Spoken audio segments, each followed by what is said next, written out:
It's very different because it's an all-girls school. I like this school because it is very involved with the students.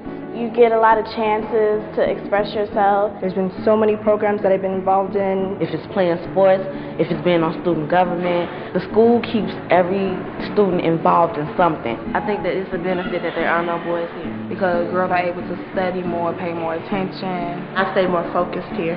They really care about college and your future, and they help us become young women and leaders of tomorrow.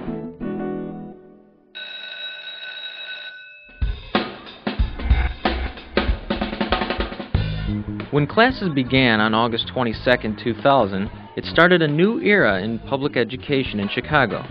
Could the city's only all-girls public school make a difference in academic achievement? Could it develop young women into tomorrow's leaders in math, science, and technology? Could passion and energy be returned to the classroom? Could it become the success its founders believed it could be? This group of 23 women who created this school were the most incredible group of people I ever worked with. The women were so determined, they would not take no for an answer, and they so much believed in the mission and vision of this school. The first thing we decided was that we wanted it to be a single-sex school because single-sex education had always been available to girls in wealthy families, and while we didn't argue that it was for everybody, we wanted it to be available for some girls in economically disadvantaged families. No restrictions were placed on admission other than Chicago residency, opening its doors to all girls of high school age without consideration of academic ability. A random lottery determines the student body. So our population is all over the map. You know, we have some high-achieving students, we have a lot of average students, and we have a lot of below-average students. Our commitment is to prepare all of them for college. As a charter school in Illinois, its founders were required to follow specific policies, including finding and funding its own space. They eventually settled in a beautiful 19th century school building, one that instills tranquility and permanence, where students can set their sights on a bright future. The vision that every girl would have the opportunity to successfully prepare herself for college and understand her own potential as a leader to change the world around her. That's a really powerful vision that's driven young women from its inception.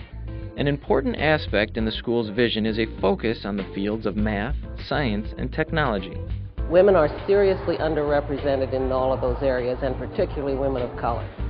So we want to prepare our girls in those fields so that when they go to college, if they want to be an engineer or they want to be a scientist, they will have the necessary coursework from high school to give them the background to go on. Another tool in preparing the girls for college is the school's innovative grading system, one that keeps students from falling behind in their studies. Our assessment system has 3 levels: high performance, proficient, and not yet proficient. Not yet proficient is never an F. You can always go back, and in fact, you must go back and keep working on the stuff in which you are not yet proficient. The class environment is unique as well. Dedicated teachers concentrate on the way students learn best, understanding that the school is all about the girls. We actually can voice our opinion about what we want to learn, and then it helps the teacher because the teacher knows what interests the student. By keeping students involved in their studies, the school has been successful in its mission to prepare the girls for college. In today's world, if you don't have a college degree, you're at a serious disadvantage in terms of earning power and just the way you can live your life. The students have to be supported to be successful, but because we believe in them, they come to believe in themselves. With this positive approach, 97% of the first graduating class went on to college, and an amazing 100% of the second class were admitted into colleges and universities around the country. Chicago's all-girls charter school experiment was a success. The vision of a few has become a reality, and will open doors for so many young women in years to come.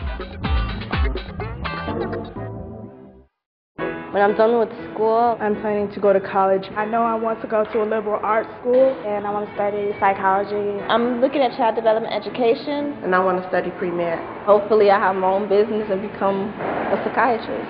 I want to be a pediatrician. I want to be a nurse. I have no idea right now what I'm going to be, but hopefully when I go to college, my options will be open and I'll get an idea.